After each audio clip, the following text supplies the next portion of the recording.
All right, so now let's look at an example here, and let me call this now example 1 right here. And throughout this example, I should be able to introduce us a couple of skills that we can do once we have learned about the major characteristics of a hyperbola, and we're gonna apply that into doing this work right here. Okay, and so in example 1 right here, allow me to bring in the first equation. All right, so now in part A of our example 1, what we're given here is an equation. And we are instructed, according to the instruction of the example right here, we want to identify the equation and sketch. So the equation here is clearly identified as the equation of a hyperbola, because we have just now learned that from the main video lecture about hyperbola.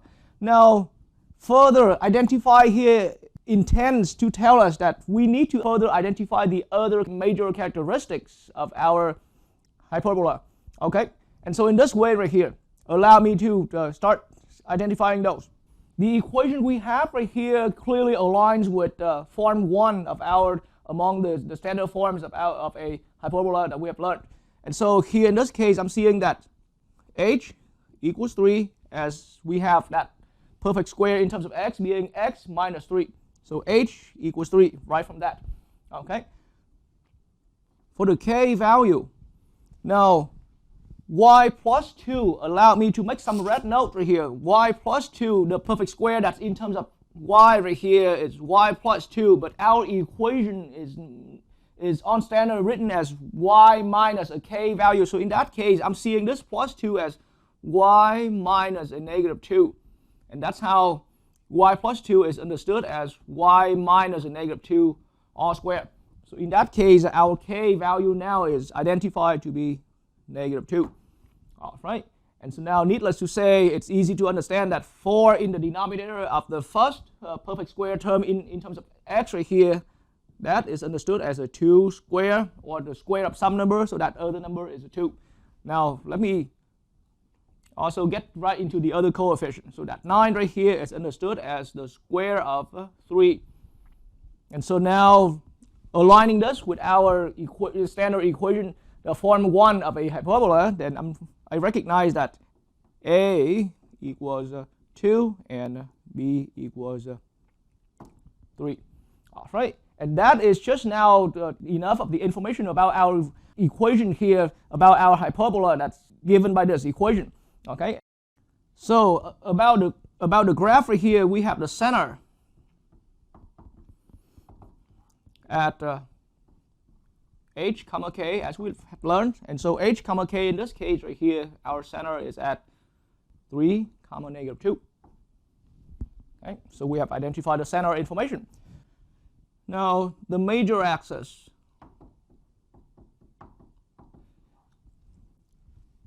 From this equation right here, the perfect square term that's in terms of x is before the subtraction sign.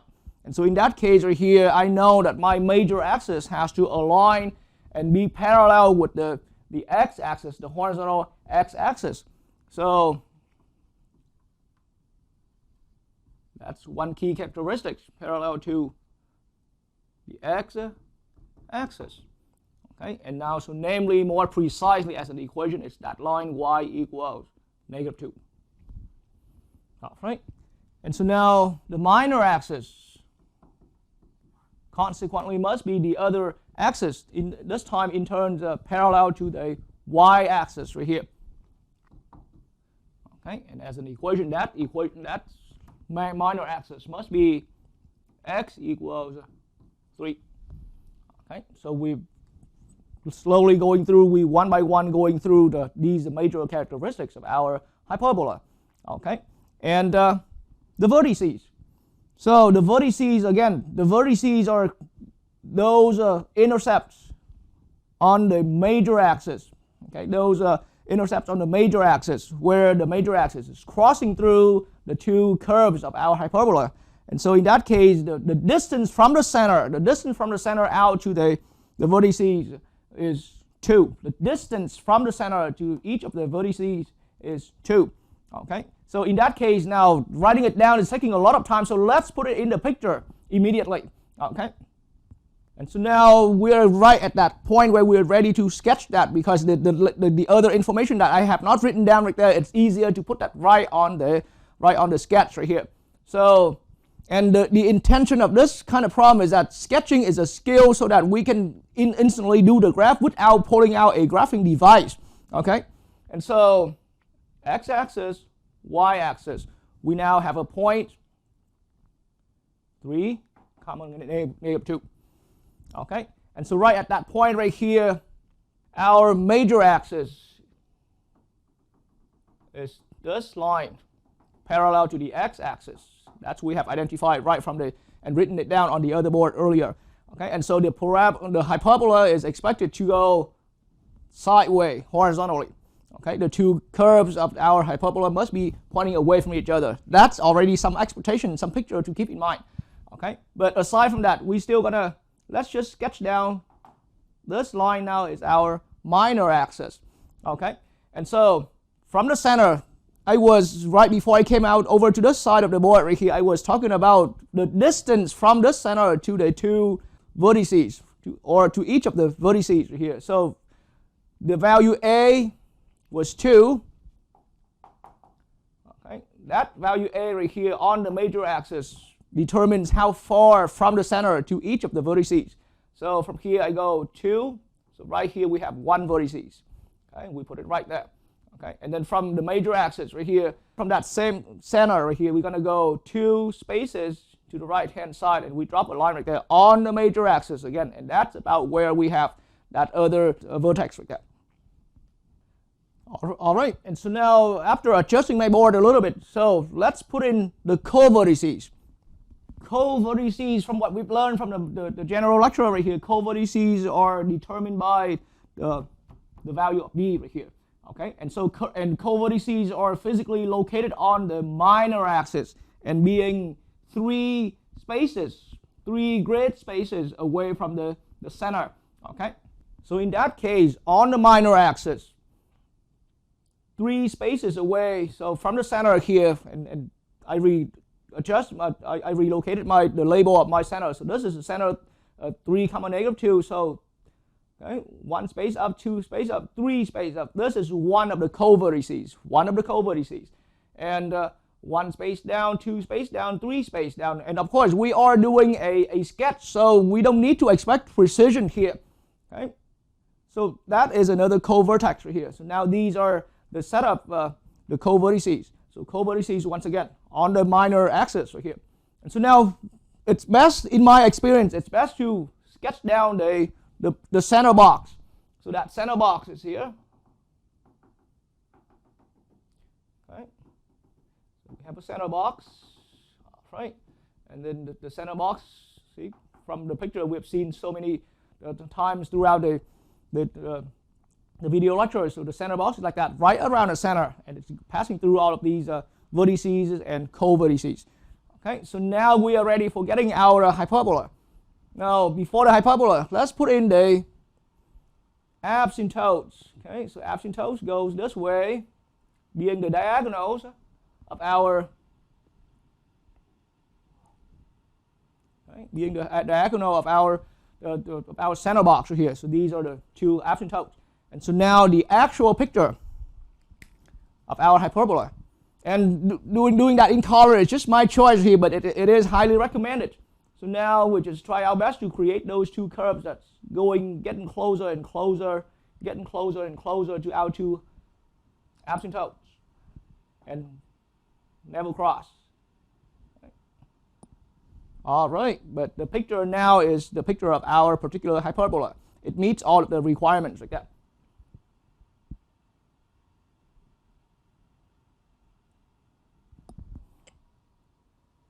All right, and let's now use a graphing device just to confirm our sketching result right here. Okay, because really this is not important, but we just want to confirm that we've had the correct sketch. So for our hyperbola, our center is right down here, and so without showing the coordinates label, the point is right on the grid that agrees with our work earlier, 3, negative 2. And now let's put in the axes. And so now we learned that this horizontal line here must be the major axis, and this must be the minor axis. And now I'm going to put in the center box because the vertices are right on these points. So these vertices are exactly consistent with our drawing and our sketch that we've done earlier. And so now let's put in the asymptotes. And these are the two diagonals right through our center box. And now the last thing, it comes the hyperbolas. All right, the two curves of our hyperbola. All right, and after we've had the sketch, and so the example here shows my own personal style of how I show it, my own personal order of how I identify and sketch the graph. And so so you have seen it in that way. I haven't done the foci yet. So in my style, personally, I usually go with these major information first, these important information first, get the sketch, and then now I'm going to put the foci in as the last step right here. So in order to calculate the foci, we need to calculate that distance from the center to each of the two foci. And so that distance, we call that C from our major lecture. So C equals, now we go square root of a squared plus b squared, but a squared is 4, b squared is 9 right here. So we're looking at square root of 4 plus 9, or that's the same as the square root of 13 in exact expression. Now the calculation came out for me about 3.61 in rounded to 2 decimal places right there. Okay, and so now that's indicating how far on the major axis each of the foci being away from the center point, or how far from the center on the major axis from the center to each of the two foci. Okay, so let's now try our best to put that on the picture. But of course, when it comes to decimal like this, then it's better that we can use a graphing device. A graphing device can put in these values more precisely, a lot more precise than us. Okay, and so on the major axis, the center is here. Okay, so 3.6 is a little bit more than, so that's 3 spaces here, right? And this is 4, so 3.6 is about halfway. So that's, I put in a point right there. So this point right here is right at, see, 6 plus 6, 1 for x precisely, comma, -2, because it stays right on the major axis right here. And the other foci. And so let's put the foci in that x cross form right here. The other foci from the center, right? 1 space, 2 space, 3 space right here, and it's not even getting to 4 spaces away. So that's making it about halfway here, but that's about a negative 0.61 right there. Okay, so that's another foci of ours right there. Okay, and so with that foci, see, x coordinates negative 0.61 and comma -2. Okay, and let's now use a graph to confirm that result. All right, so on the graph now, this is the picture of our foci. All right, so they stay right on those points like that. Okay, and that is just exactly consistent with our picture. The center is here in that red point right there, and these two blue points are the foci. All right, so now let's bring in another equation in this example where we want to identify and sketch. And so needless to say, this is the equation of some hyperbola out there, and we want to identify all of the key characteristics and then use that information to come up with a graph right here and to come up with a sketch. Okay, and then we're gonna, at the end, like similar to part 8 I've done, I'm gonna use a graphing device, but simply just to double check our result right there. Okay, to check for consistency. Okay, so with this equation here, needless to say, 2 perfect square in the difference. Okay, so it's the equation of a hyperbola. Now, the perfect square in terms of y, this time in this equation here is in front of the subtraction sign right here. So that's something to keep in mind right there. Okay, but so now y square here is understood as y minus 0 r square. So in that case right here, I'm seeing clearly that k value equals 0. Okay. H value from the other term right there, x squared is the same as x minus 0 r squared. Okay, so I see that h equals 0. All right, and so h and k are the values that always comes associated with those the perfect square terms in terms of x and the perfect square terms in terms of y. Okay, and then this is just extra note for me to explain right here. And so now a, once again, is rule of thumb is always the coefficient that being put in the denominator of the term before the subtraction sign right there, of the perfect square term before in front of the subtraction sign. So a in our case here is 5 right here, for that 25 here being 5 square. Okay, and b in our case right here, that comes out from the 4 here being the square of 2, so b is 2. Okay, so we've had all of that information, very similar to how I did in part A earlier. And so now that means once we have identified the h and the k value, we immediately know where the center of our hyperbola is at. So it's at 0, 0, 0, 0. So h, k. Okay. Our hyperbola here has major axis being on the y-axis, or parallel to the y-axis initially, but then now since it's just simply a perfect square y term right there, then it's just simply the y-axis. All right, and then the equation for that is x equals 0.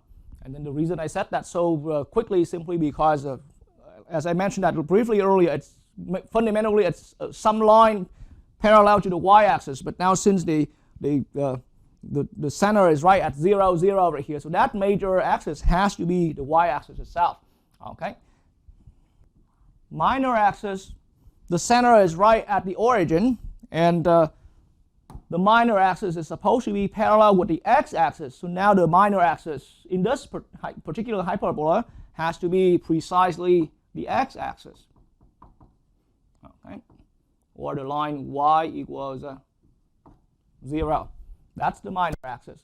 All right, and so I didn't do this in the earlier example, but quickly in my imagination, okay, wherever the center is, right, the hyperbola has to go this way. Okay, because we're expecting some hyperbola with vertical orientation. Okay, instead of the earlier case like that. All right, and so now we are ready to bring that to the other board and start putting in an actual picture over here. Okay, so this time, here's my graphing space. Okay, that's the x-axis, that's the y-axis. The center is right here at this point. Okay, this is center 0, 0. That's our center. Okay, and so now on the major axis, which is in this case now the vertical line and exactly aligns with the y-axis in our case right here specifically, then the a value that we've listed down equals 5. That determines on the major axis how far the two vertices are away from the center. And so a equals 5 here is indicating, and let's set our scale right here. So the spacing units right here is each of those is a 1. Okay, so our first vertex is here, our second vertex is down here. Okay, so those are the two vertices. And so now we can easily put in the coordinates. See, 0 for x, because it's right on the y-axis, 0 for x, and 5 for y, this one down here. Okay. 0 for x, negative 5 for y. And once again, the hyperbola has to be pointing out away from each other on that, on that particular axis right there. Okay, so now let's put in the minor axis. Our b value was identified to be 2. Okay, and so in that case, the b value here is responsible for identifying the distance from the center to each of the two co-vertices. So the minor axis here from the center, let's go 2 spaces to the right, 2 spaces to the left on the minor axis. And now I'm talking about left and right simply because our minor axis here is a horizontal minor axis. So right there we put down our first co-vertex, and the coordinates there are easy to read. It's going to be just simply 2, 0. And then for the other co-vertex here, the coordinates here clearly minus 2, 0. Okay, and so now from with the 4 with the 4 special point, the vertices and the covert vertices right here, we can now draw the center box. Okay. Simply a rectangle. Okay. All right. And so now once we have had the center box right here, let's put in the asymptote, because the asymptote in my experience right here, the asymptote helps shaping the shape of our hyperbolas. Okay. And so the asymptote goes this way, those diagonals, okay, dotted but long dots line right here, right? So those are the 2 asymptotes being simply the diagonals. And so now from the 2 vertices here, let's look at the right at that first vertex right here. This is now our hyperbola. And from the other vertex right here, this is our hyperbola. And again, of course, we're a human being, so there's we can't expect precision right here, but let's try our best right here to keep that without touching the asymptote, because it's the idea of being asymptote, the actual graph keep getting closer and getting closer, but not crossing through. Okay, without crossing through. All right, and right here on this board, let's now put in foci right here. So the foci, what matters for foci right from the center, there's a distance from the center to each of the foci right here. So we need to calculate that distance first. So C in our case is the square root of, so a squared plus b squared, a squared plus b squared. Right? And so a is 5 right here, so a squared is a 25, b is 2, so b squared is a 4 right there. We're looking at square root of 25 plus 4, that's making it square root of 29. Okay, in the decimal value calculation gave me about 5.39 into decimal places, but that's just my rounding right there. Okay, and so now we're ready to find, this is indicating how far from the center to each of the foci right here. So now on my major axis being 0, 0, so 5.39 up, which is not even halfway, it's just, so 6 is here, so 5.39, the foci is right there, and I put that in a little red cross point right there. From 0, 0 being our center, 5 spaces down, but 5.39 spaces down, so it's going to hit down to, now negative 6 is right down here, so negative 5.39 is here. That's why for a human being, a hand sketch that came out from a human being, then it's not as precise. We're going to have a hard time getting those foci right here. All right, but now that's how we have completed our sketch of the hyperbola that came out from the equation written on the board. Okay. All right, so now back to my graphing space right here. Let's use a graphing device to confirm our sketch result that we've done earlier. All right, so we have a center right at the origin. And so now once I put in the axes, it's going to line up perfectly with the x and the y axis. And now let's put in those 4 special point, the vertices and the co-vertices. So here they are. So on the major axis, these are our vertices right here. And on the minor axis, these are our co-vertices. Let's now put in the box, the center box. And let's now put in the asymptotes. And now our hyperbola is displayed right here. So that's how our hyperbola looks like. All right. And in a little bit of a further zoom to have a wider view of the entire hyperbola. That's how it looks. And the grids, with the grids being displayed right here, it shows the consistency between our work on this, with the sketch on the board, with the precise picture right here. And now foci are placed right here, those 2 blue points that just popped out. So I have to bring it back into a closer zoom to see it. Okay, so it was about 5.39 and 5.39, another 5.39 away from the center point on the major axis. That's why it shows right here on our grids. All right, so now let me bring in example 2 here, where I would like to introduce some other skills that we can apply our understanding from the video lectures about from the main lesson about hyperbolas. Okay, and so what we have here is some equation. Okay, what we have here is some equation. So the first thing we want to do now, this equation here for now right at start does not look like the equation of a hyperbola at all. So the first skill I want to introduce, let's bring that into as part A of the example. All right, so now with part A being put in right here, the instruction of example 2 part A here, with this given equation, let's write that given equation here as the standard equation of a hyperbola. Okay, so the intention here is that it was already intended to be the equation of a hyperbola, but what matters is how we write it in the standard form. Okay, we got two forms, two standard forms, form 1 and form 2 right here. So this equation here must be one of the two standard forms. And so all we need to do is rewrite this equation here into the standard equation, one of the two standard equations of a hyperbola. Okay, and so that's the goal of the problem right here. And so with this one right here, we got to bring in a lot of algebra.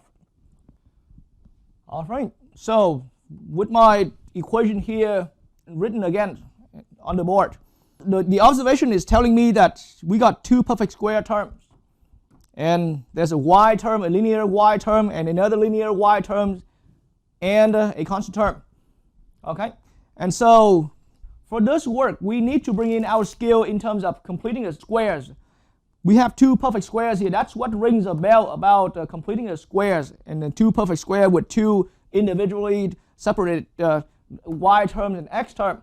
And so now I'm going to bring the constant term to the opposite side, and we have to do adding or we have to do subtracting. That's the work that depending on the equation. But now that's the first starting point right there. Add 96 to both sides. So adding here is what we need to do for this specific equation in order to bring the constant term to the opposite side. That will bring it down now to 6y squared minus 8x squared minus 24y minus 48x equals positive 96. Okay, so that's the equation, the resulting equation after adding 96 to both sides, okay, to bring the 96 constant term to the opposite side. The next step now, I'm going to rearrange. I'm going to group all of the y all the terms in terms of y right here together, and I'm going to group all of the x terms together. And x, I mean those terms in terms of x. And so 6y squared minus 24y, okay, grouped together.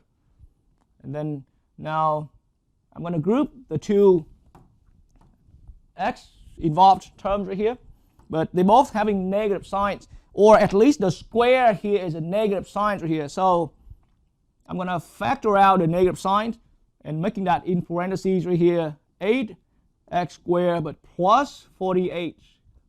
All right, and that now equals 96. All right, and so now with our current equation, and I have it written on this board right here, with our current resulting equation right here, now the next step, I am going to factor out the leading coefficient from each of the two groups right here. So for the first group, the leading coefficient here is a 6. I'm going to factor that out, making it 6 times y squared in parentheses minus 4y. And this time allow me to leave some more space in my first pair of grouping parentheses.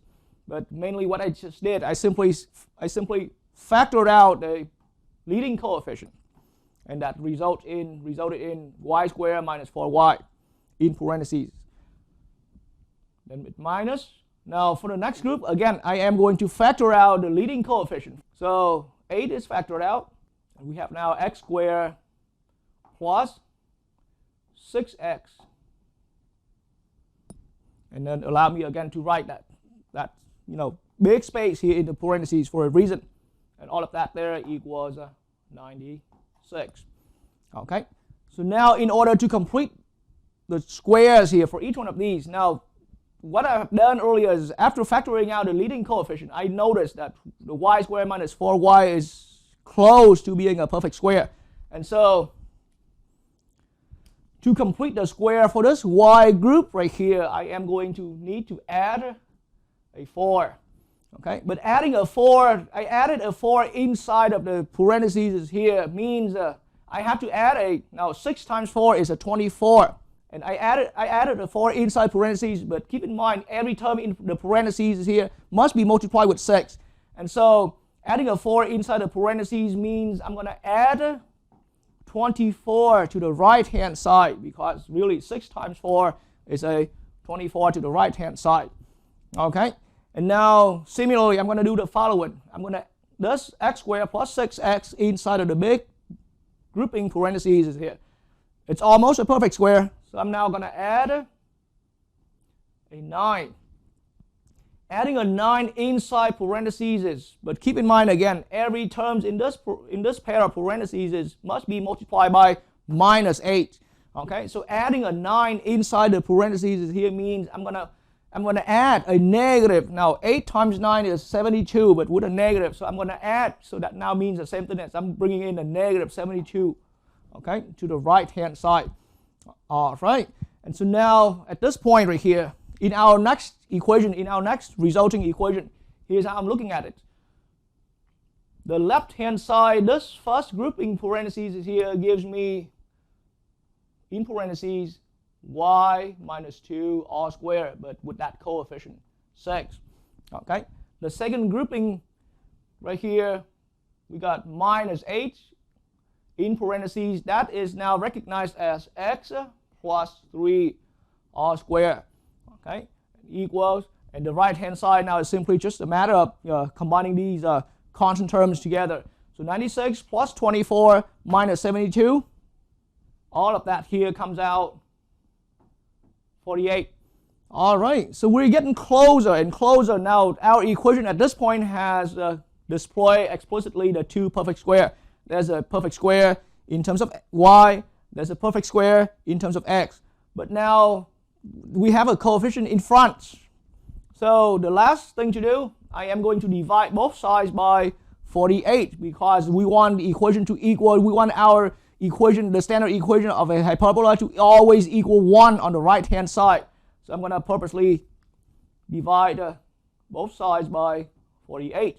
That means the first term here is divided by 48, and the second term on the left hand side is also divided by 48. And so by doing that, my resulting equation looks as following. Equals 1 on the right hand side, because that's the easiest part.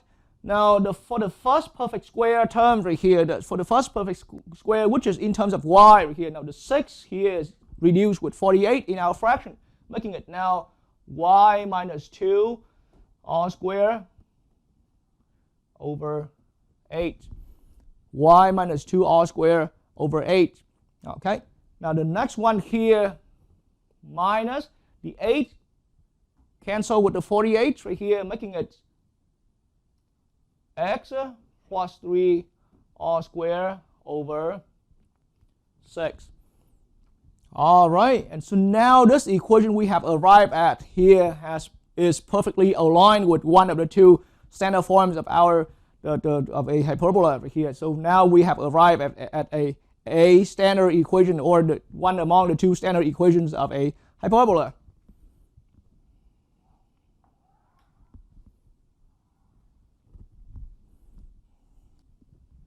All right, so now we're in part B of the example. So now think about how this part B is connected to part A that we've done earlier. The instruction here is asking us to sketch the graph of the equation. But from part A, we have already rewritten this equation here as y minus 2 all square over 8 minus x plus 3 all square over 6 equals 1. All right, so this is what we have arrived at from the previous part right there, where we have rewritten this equation in terms of the equation, the standard equation of a hyperbola. And so now the sketching here, the instruction here asks us to sketch is intended that, hey, let's sketch this hyperbola right here. Okay, and so now with the standard equation, that's why it was useful to have part A right there. Now with the standard equation right here, we can identify that h equals -3. Again, simply because this x plus 3 is the same as x minus -3, and then this perfect square.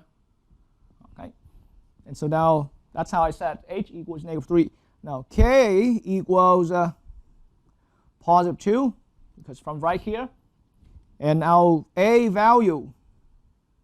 Now we don't often see it done like this, but a lot of times a number can always be expressed as the square of its square root. So 8 here is the square of the square root of 8. So, and the same here with 6 right here. 6 is the square of the square root of 6. So in that way, I recognize my a right here. I recognize that to be square root of 8. And my b value is square root of 6. Okay, and so now that gives me all of the information I need for sketching the graph of our hyperbola right here. Okay, so we know for sure that hyperbola is at -3, 2, okay, on the major axis. Right? It's the distance of square root of 8 to each of the vertices on the major axis. On the minor axis, it takes the distance square root of 6 from the center to each of the co-vertices. That's what it is. Okay, and the major axis has to be parallel to the y-axis this time, parallel to the y-axis this time, precisely being the line x equals -3. Okay, and then we're going to put all of that on the graph again. Okay, so since the values that we have identified from the equation is a little hard to do that by a hand sketch right here, so allow me to just use the computer to demonstrate the sketch, how the sketch will eventually look like. Okay. All right, so as I have pointed out my expectation earlier, we will have the center at -3, 2, and this point just now popped out, reflects that consistency right here. And now let's put in the axes. Okay, and just like that. So now this axis here must be the major axis. Okay, and this axis here must be the minor axis. And so now let me put in the vertices and the co-vertices. All right, so on the major axis, these are our vertices right here, and that's why the distance here, okay, square root of 8 is about a 2 point something near to 3. Okay, so from the center we are nearly 3 spaces up, and from the center we are nearly 3 spaces down. And I'm talking about our major axis being this vertical line right here, parallel to the y-axis. On the minor axis, square root of 6 is a little bit past, or nearly halfway between 2 and 3. So it's a little bit past 2 spaces away, about 2.5 and about 2.5 to the left. 2.5 to the right and 2.5 to the left. Those are the co-vertices. And that's why it's better that we use a graphing device for a picture like this. And now let's put in the box. The center box is here, right through those, right through the vertices and the co-vertices. And now, in my order of the work, I'm going to put in the asymptotes. And the expectation here is the hyperbola will have to go in whatever my mouse cursor is tracing right here, in that orientation. Okay, and so this is the expectation. All right, and so that's the picture for our hyperbola that we had the equation on the board right there.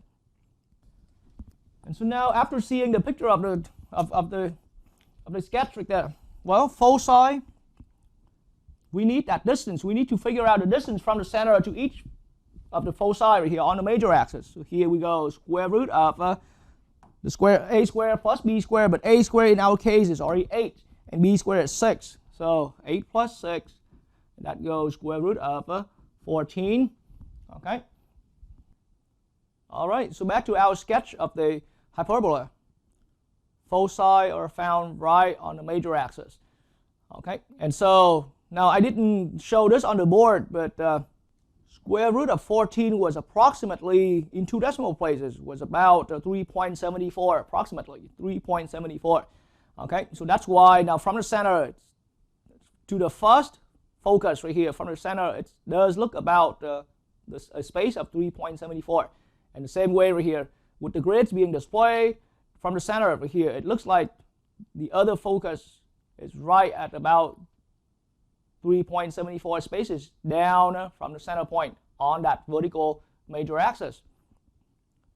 So before we completely close down this example right here, allow me to give some insights about each of the parts we were doing and how useful they are in terms of your practical skill out there.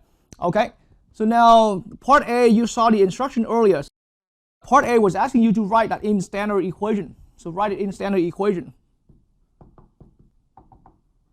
Okay, and I don't need to write down the complete the instruction of the problem, but writing in a standard equation. Now think about right now in this lesson, we are specifically working or learning about hyperbolas, and that's why any equation given here throughout the examples are already intended to be a hyperbola equation. It's just different forms. So what matters for us here, we've learned that skill that we learned to be able to write the equation that's given to the standard equation of a hyperbola, because in this lesson we know that we're working with hyperbolas.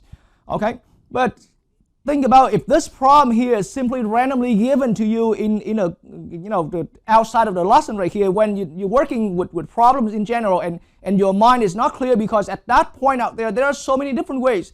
The idea is what I'm seeing simply is just we got x squared terms, y squared term, and then x term and y term and constant term. Many other equation of circles has setup similar to that. Equation of ellipses has equation of any ellipse has a setup similar to that. So this kind of equation, in my point now, is this kind of equation is very common to see out there. Okay, and so simply when you're working with a problem, being given an equation, and you're asked to write that in standard equation, okay, and or identify the equation.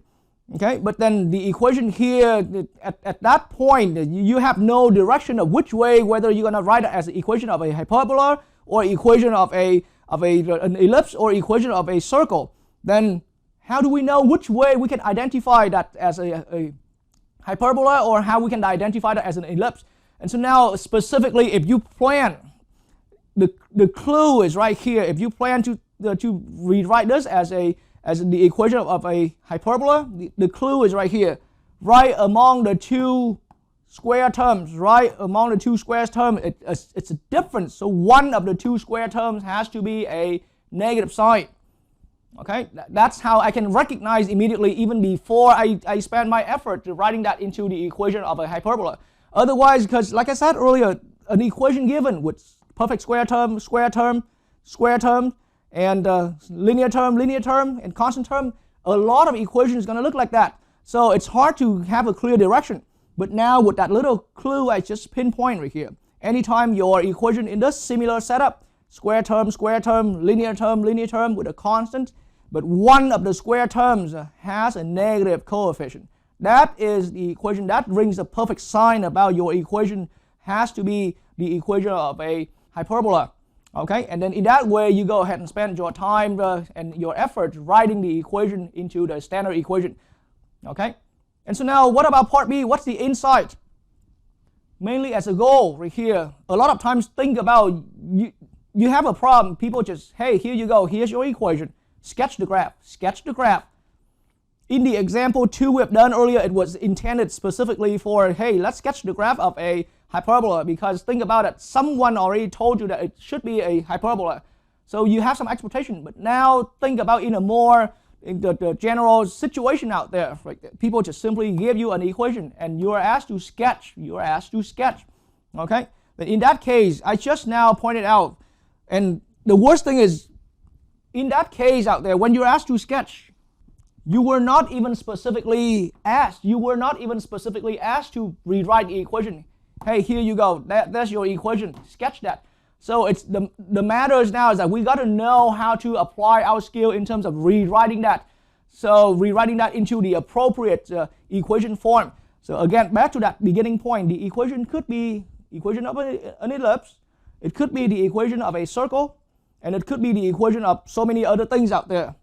But so how do I know which equation to write that into the appropriate form so that I can sketch properly? Okay, and so I showed you that trick earlier. See, write this as I recognize that there's a negative square term right here, a negative sine square term, and so that must be the equation of a hyperbola. And so in that way right here, we go ahead and spend your time rewriting it into the standard form so that you can identify the proper information. Then you can sketch properly. And that's the insights, a couple of insights that I wanted to mention right there. Okay. All right, so now we're working with example 3 over here. And this example here, really one example, but I am intending that to be quite a few sub-problems under this. So before I write down any of the actual problem in example 3 right here, the instruction here says write the equation of the hyperbola with the following description. And so the idea is like that. I'm going to give out a few different sub-problems where each of those has some different descriptions. And then we're going to rely on the description to be able to write the standard form of the hyperbola. Okay, so equation at this point is referred to the standard form. And specifically when it's indicating here, we want the equation of the hyperbola. Okay, so the description here it goes with the first description right here. All right, so here's part A right here, or we can think of that as one separate problem. We want to write the equation of the hyperbola, of course, in standard form. Okay, with where the hyperbola has this description right here. The center is at -5, 1. The vertex is at -3, 1. Okay, and it's passing through a point. This is some point on the x and y plane right here. Right, so that's the description. And let's now use the information and use our understanding from the major lessons about hyperbola to come up with the final equation. All right, so we recall from our major lessons about hyperbola that we have two different standard forms for the equation of a hyperbola. And so in this way right here, in our responsibility, we need to identify which one of the two forms that we're heading out for. So that information, which one between the two standard forms is the correct standard form that we're going to have to use that for, that depends on, in the way how I'm seeing it, that depends on the center and the vertex information. The center and the vertex information. Okay. All right, so now in the way how I'm seeing it, x-axis, y-axis, okay, and our given center is at -5, 1. -5, 1 is a point about right there, okay, and that's our center. And so right at the center, that's where the axes are going through. So, and there are always two axes, one parallel with the y-axis, one parallel with the x-axis. So let's go ahead and put them in before we worry about who's the major axis and who's the minor axis. All right, so those are the set of axes. Okay, so now let's see among these two who's the major axis and who's the minor axis. So the key is on the other piece of information, the vertex. We were only given, as you notice in the wording right here, we were only given one of the two vertices. That's why it's in singular form, vertex at -3, 1. -3, 1. All right, -3, 1 for the vertex. 1. So -3 is about right here. -3, 1. So it's right on that line. So now that decides clearly for us. This horizontal axis here has to be this horizontal axis here. Okay, parallel to the x-axis. This axis here has to be our major axis of the hyperbola. All right. And so -3, 1 is right there. So that means what? We know that our standard equation has to be among the two forms. It has to be this form number 1 right here because the major axis is parallel to the x-axis as we have just now identified that. And so now I'm going to come back to this board and start tracking down those information. So our goal is to complete this x minus h all square over a square minus y minus k all square over b square equals 1. Just like I said earlier, our goal is to complete the information of this equation right here. The information means the h, the k, the A and the B right here. All right, and so in that way right here, the center was at minus 5 comma 1. So that means what? We have H equals minus 5 and K equals 1, because the center is always H comma K. And so now that means this equation here will become in the next step. X minus negative 5 is going to be a plus 5, okay, all square over A square minus, now I have Y minus 1 all square over B square equals 1. Right? That's the information we have had from over here. Okay, so I'm now on my way to find values for A and B. The picture here is telling us a story. Remember from the major lesson, the main video lesson that we've learned about hyperbola. So A in our equation determines the distance from the center to each of the vertices on the major axis. A is the distance from the center to each of the vertices. So that means what? In this case here, here's how I'm saying it. From one of the vertices we already had right here at negative 3 comma 1, right? That makes a space of what? See, we can go minus 3 minus negative 5, and that gives me a space of being, a distance of being 2 right here. Okay, so that immediately gives me A equals 2. That's the space right there. And I don't even need to put in the other vertex right there, even though it's easy to do so at this point. It should be another 2 spaces away on the other side. But that's not important. Completing the equation is our goal in this problem right here. Okay, and so now A equals 2. All right, so that means with the equation that we're currently at right now, x plus 5 all square all over A square minus y minus 1 all square over B square equals 1. This value A now can be substituted by 2 right there. So in that way, 2 square now is a 4. So now I have completed x plus 5 all square over 4 minus y minus 1 all square over B. And so B is the only unknown information that's left over for us right here. And we didn't even need to completely sketch the graph. I just only needed to put down a few information, and will be based on our understanding. All right, and so in this case right here, the next piece of information is important. The hyperbola is passing through that given point. So that given point is on the hyperbola. So think about the hyperbola for sure has to go this way, and from the other vertex right there. So we know about that. So somewhere down here, okay, so we have that point right here. See, negative 1 comma 1 minus 4 square root of 3. It has to be a point being negative somewhere. Okay, and so in that way right here, I can use that information. And find my value for B. Because think about it, negative 1 for x, I'm going to substitute that into our current, the almost done equation right here.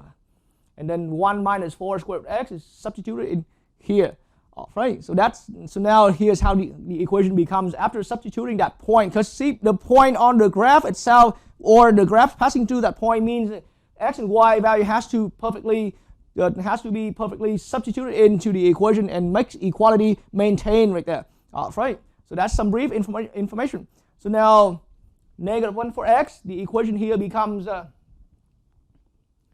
negative 1 plus 5 all square divided by 4 minus.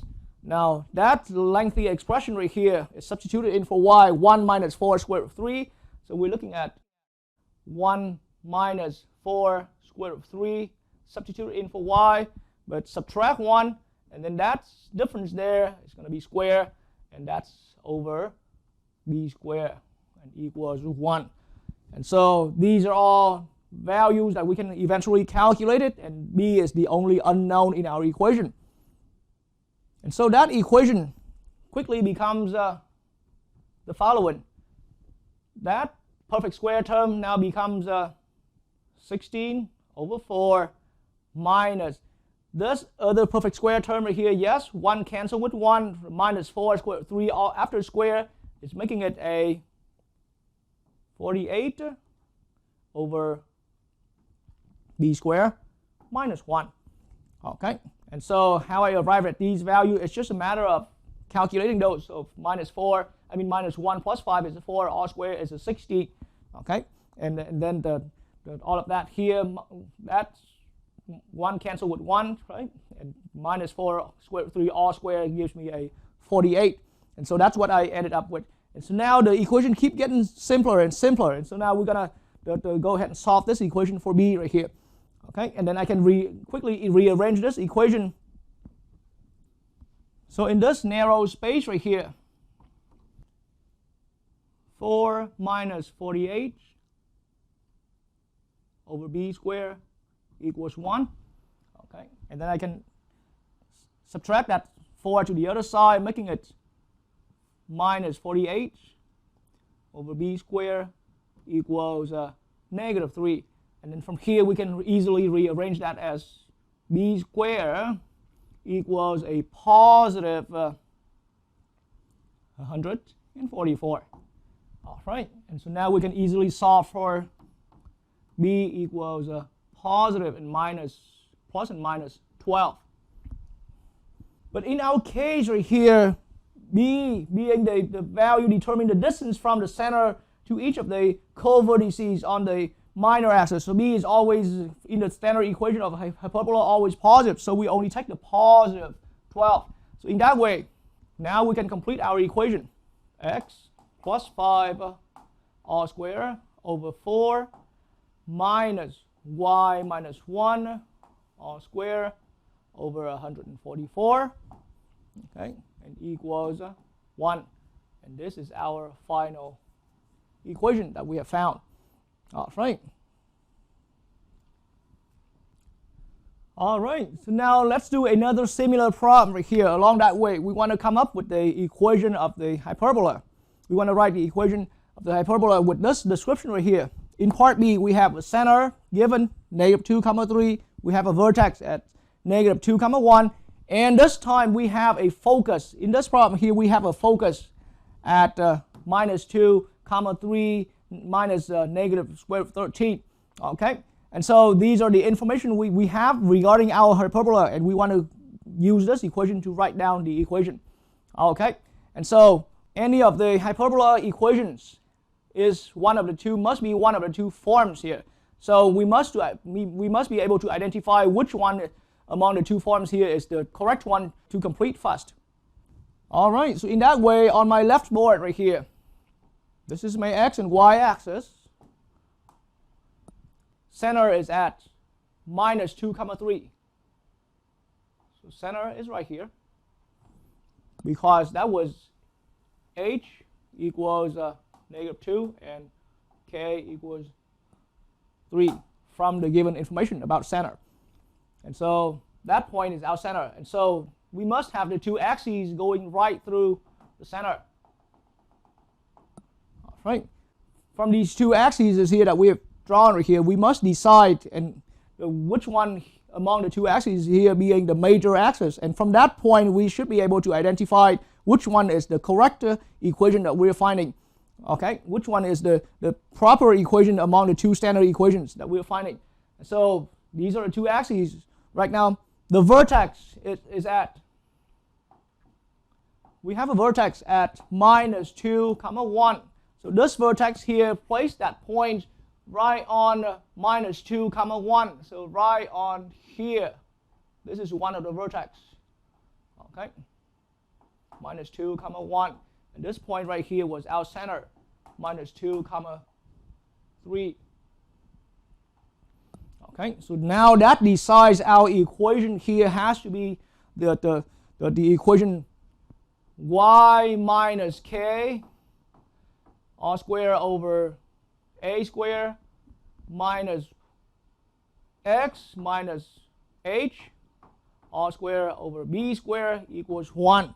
Simply because now with the center and one of the vertices being displayed here, we know that this vertical axis here, okay, this vertical line here parallel to the y-axis must be the major axis of our hyperbola.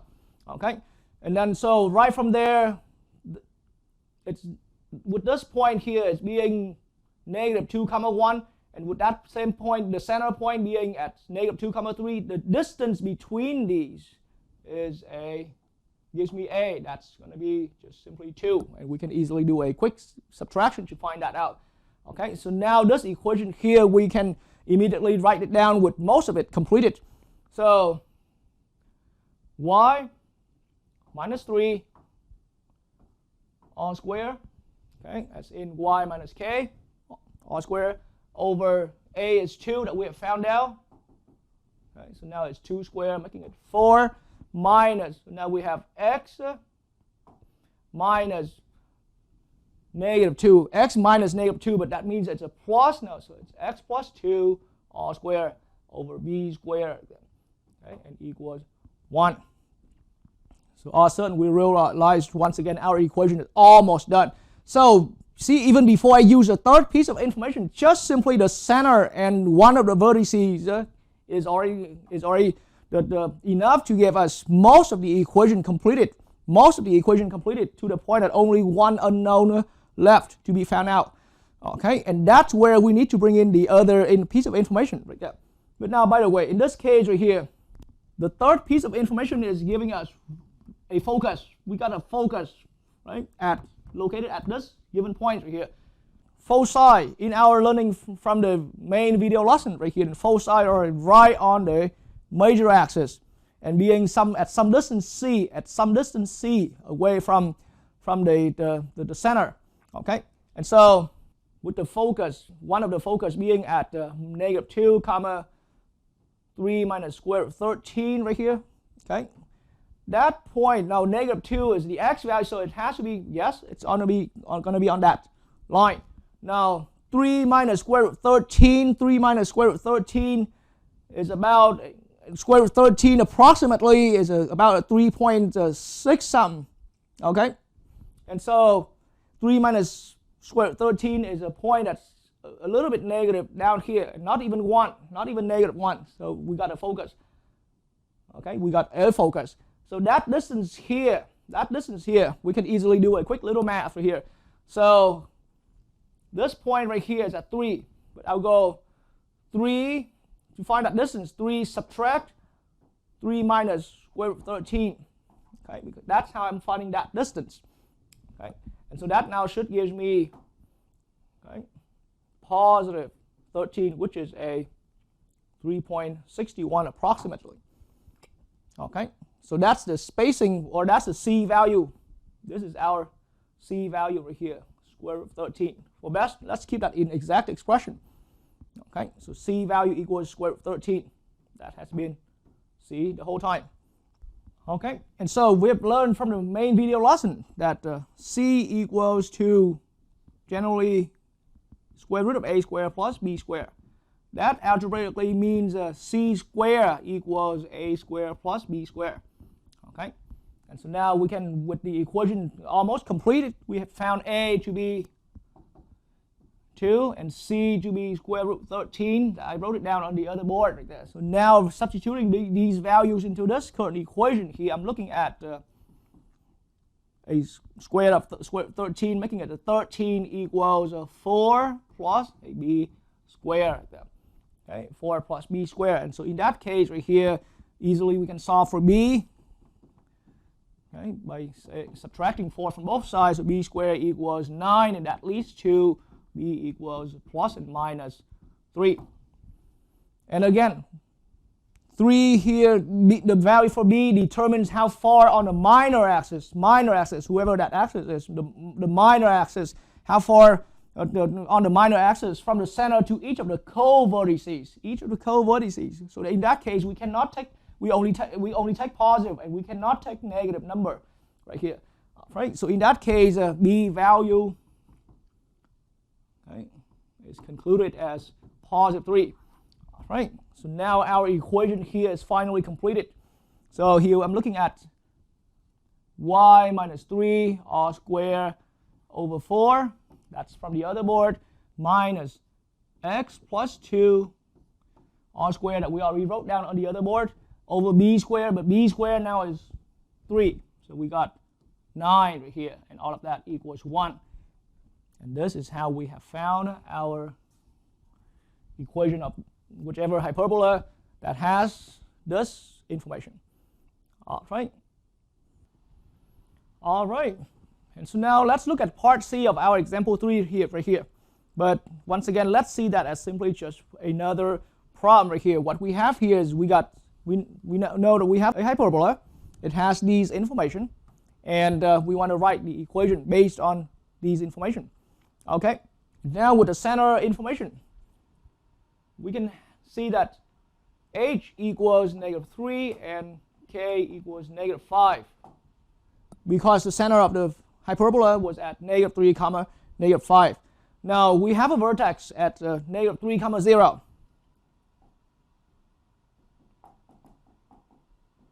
Okay, so let's use the graph. -3 comma -5. Let me make my scale right here. -3, -5. Okay, that's the point right here. That's our center. -3 comma -5. But that means immediately once we put down the center, the set of axes in dotted line that I'm drawing right now must be going right through that. And among these two axes right here, one of them must be the major axis, and we're about to find out. And so the vertex here, -3 comma 0, -3 comma 0 is right there. Okay, so vertices are on the major axis only, and that vertex we found is put on this line, this vertical line. So that means what? The major axis has to be the line that's parallel to the y-axis. Okay. And so now in this case right here, I'm ready to put down some partial form of our equation. So it should now be y minus -5 here is making it +5. Okay, over a square minus x minus, but h being -3 right here, making it x plus 3 all square and over b square. Okay, and then now the distance between the center to that vertex right here, okay, -3 comma 0. The distance between the center to the vertex is a space of 5 right here, right? Because on the y value, along the y values right here, it's -5 to 0 right here. So we go 0 minus -5, that gives us a distance of 5. But that equals a. So our a value here equals 5. So we can write it down right here, a equals 5. Okay?